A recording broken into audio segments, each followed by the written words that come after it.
आज हम एक ऐसी कहानी में उतरने वाले हैं जो समय के धागों को ही उलझा देती है। ये कहानी है रुकी हुई घड़ी का संकेत की, जहां एक दर्दनाक याद का सामना करने का शायद एक ही तरीका बचा है, और वो है वक्त को हमेशा के लिए रोक देना। तो सवाल ये है, जरा सोचिए, आपके चारों ओर की दुनिया अचानक एकदम से जम जाए, लेकिन आप चलते रहें। सुनने में ये बहुत ही दिलचस्प ख्याल लगता है ना? लेकिन इस कहानी के हीरो के लिए ये एक भयानक हकीकत बन जाता है, जो उसे एक ऐसी सच्चाई की तरफ धकेलता है जिसे वो शायद याद ही नहीं करना चाहता। 3:17। ये सिर्फ एक टाइम नहीं है, ये वो पल है जहां सब कुछ टूट जाता है, जहां हकीकत बिखर जाती है। कहानी में ये वक्त बार बार लौट कर आता है, जैसे कोई चेतावनी दे रहा हो या कोई भूली हुई बात याद दिला रहा हो। और ये हकीकत किसकी बनी?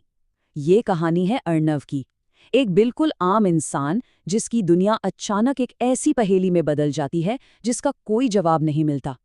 उसके लिए समय का रुकना कोई सपना नहीं, बल्कि एक ऐसा जाल है जिससे उसे बाहर निकलना ही होगा। तो चलिए कहानी के पहले हिस्से में चलते हैं। वक्त का टूटा हुआ पल। यहीं से सब कुछ शुरू होता है, उस एक पल से जब अर्णव की दुनिया में दरार पड़ जाती है। दोपहर के 3:17 पर जब वक्त सिर्फ उसके लिए नहीं बल्कि पूरी दुनिया के लिए रुक जाता है, सिवाय उसके। तो सोचिए, ये ठहरी हुई दुनिया कैसी दिखती होगी। सड़क पर गाड़ियां जहां थी वहीं थम गई। लोग जो बात कर रहे थे, हंस रहे थे, उसी एक पोज में जम गए हैं। अरे, हवा में उड़ती हुई पत्तियां तक वहीं की वहीं ठहर गई हैं।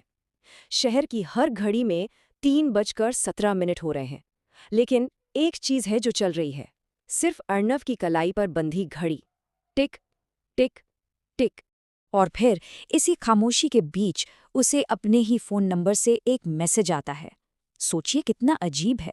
उस पर लिखा है, समय टूट चुका है, तुम्हें याद करना होगा। बस यहीं से कहानी एक अजीब घटना से बढ़कर एक गहरा रहस्य बन जाती है। आखिर उसे क्या याद करना है, और ये मैसेज भेज कौन रहा है?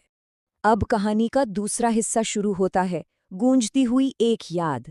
यहाँ कहानी बाहर की दुनिया से निकलकर अर्णव के दिमाग के अंदर का सफर बन जाती है। उसे कुछ ऐसे सुराग मिलने लगते हैं जो इशारा करते हैं कि ये जो कुछ भी हो रहा है, ये अचानक नहीं हुआ, बल्कि उसके अतीत से जुड़ा है। तो अर्णव को ना धीरे धीरे समझ आने लगता है कि वो एक ही दिन को बार बार जी रहा है। उसे एक अजीब सा बच्चा मिलता है जो उससे बार बार एक ही सवाल पूछता है, क्या तुम्हें याद आ रहा है? और सबसे अजीब बात, एक साधु जो सिर्फ तभी नजर आता है जब वक्त रुका हुआ हो। और इन्हीं सब के बीच उसके दिमाग में एक बारिश वाली रात और एक कार एक्सीडेंट की टूटी फूटी तस्वीरें आने लगती हैं। और फिर वो रहस्यमयी साधु उसे एक ऐसी बात बताता है जो पूरी कहानी का रुख ही बदल देती है। वो कहता है, तुम समय में फंसे नहीं हो, तुम समय को रोक रहे हो। इसका मतलब ये जो कुछ भी हो रहा है उसकी वजह कोई और नहीं, बल्कि वो खुद है। पर सवाल ये है, क्यों? कोई खुद वक्त को क्यों रोकेगा? तो अब हम पहुंचते हैं कहानी के सबसे अहम मोड़ पर, तीसरा हिस्सा, वो रात का सच। यहीं पर अर्णव को आखिरकार उस सच्चाई का सामना करना पड़ता है जिससे वो अब तक भाग रहा था। वो दर्दनाक याद जो 3:17 के इस चक्र की असली वजह है। ये उस रात की कहानी है। एक एक पल बहुत जरूरी है। अर्णव और आर्या, बारिश हो रही है, गाड़ी चल रही है, और दोनों के बीच बहस हो रही है। ठीक 3:17 से कुछ पल पहले अर्णव का ध्यान अपने फोन पर आए एक मैसेज पर जाता है। वो सिर्फ 1 सेकंड के लिए सड़क से नजर हटाता है, और ठीक 3:17 पर टक्कर हो जाती है। और यही वो सच है जो साधु उसे बताता है कि उस रात आर्या की मौत हो गई थी और अर्णव बच गया। उसका मन इस गिल्ट को, इस दुख को बर्दाश्त नहीं कर पाया, और इसीलिए उस एक पल को कभी खत्म ना होने देने के लिए उसने अनजाने में समय को ही 3:17 पर रोक दिया। ये कोई जादू नहीं था, ये उसके मन का बनाया हुआ एक पिंजरा था। लेकिन कहानी यहाँ खत्म नहीं होती। सच जानने के बाद अर्णव एक फैसला लेता है जो सब कुछ बदल देता है। वो अतीत में जाकर आर्या को बचाता है, लेकिन ऐसा करके वो हकीकत की बुनियाद को ही हिला देता है।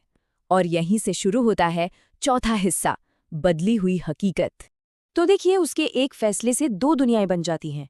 एक तरफ है असली दुनिया, दर्दनाक लेकिन सच्ची, जहां आर्या मर जाती है और अर्णव दुख में डूबा रहता है। और दूसरी तरफ है बदली हुई दुनिया, जिसमें आर्या तो जिंदा है पर हकीकत का संतुलन ही बिगड़ चुका है। एक पैराडॉक्स, एक विरोधाभास पैदा हो गया है। और इस बदली हुई हकीकत का सबसे बड़ा नतीजा क्या होता है? अब एक नहीं बल्कि दो अर्नव हैं। पहला, वो जो इस नई दुनिया में आर्या के साथ जी रहा है, और दूसरा एक हमशक्ल जो उस पुरानी दर्द भरी हकीकत से आया है। ये दूसरा अर्नव इस बात का सबूत है कि अतीत को बदलने की एक कीमत होती है और वो अपनी दुनिया वापस चाहता है। अब कहानी अपने आखिरी पड़ाव पर है। 5वां हिस्सा, द्वार का नया रक्षक। यहाँ इस पूरी उलझन का हल निकलता है, लेकिन ये हल अर्णव को एक ऐसी जिम्मेदारी दे जाता है जिसके बारे में उसने कभी सोचा भी नहीं था। तो ये दोनों अर्णव क्या करते हैं? इन्हें समझ आ जाता है कि दो दुनियाएं एक साथ नहीं रह सकती, तो लड़ने के बजाय वो एक हो जाने का फैसला करते हैं, विलय। इस प्रोसेस में नई दुनिया की खुशी और पुरानी दुनिया का दर्द, दोनों की यादें मिलकर एक इंसान बनाती हैं। लेकिन इस मिलाप का एक ऐसा नतीजा निकलता है जिसकी किसी को उम्मीद नहीं थी। अलग अलग हकीकतों के बीच एक दरवाज़ा हमेशा के लिए खुल जाता है। और इसी दरवाजे के खुलने से अर्णव की पहचान हमेशा के लिए बदल जाती है। वो बन जाता है द्वार का रक्षक। अब ये क्या है? इसका मतलब है कि अब उसकी जिम्मेदारी इन अलग अलग हकीकतों के बीच संतुलन बनाए रखने की है, उन्हें एक दूसरे से टकराने से रोकने की है। जो इंसान अपने अतीत से भाग रहा था, अब वो पूरी हकीकत का रखवाला बन गया है। और कहानी हमें इसी मोड़ पर छोड़ देती है। ये अंत नहीं था, ये तो बस शुरुआत थी। अर्णव ने अपने दुख पर तो काबू पा लिया, लेकिन उसकी असली यात्रा तो अब शुरू हुई है। क्या वो इस नई जिम्मेदारी को निभा पाएगा? और उस दरवाजे के पार कौन कौन सी दुनियाएं उसका इंतजार कर रही हैं? ये सवाल सोचने पर मजबूर करते हैं कि क्या वक्त को बदलने की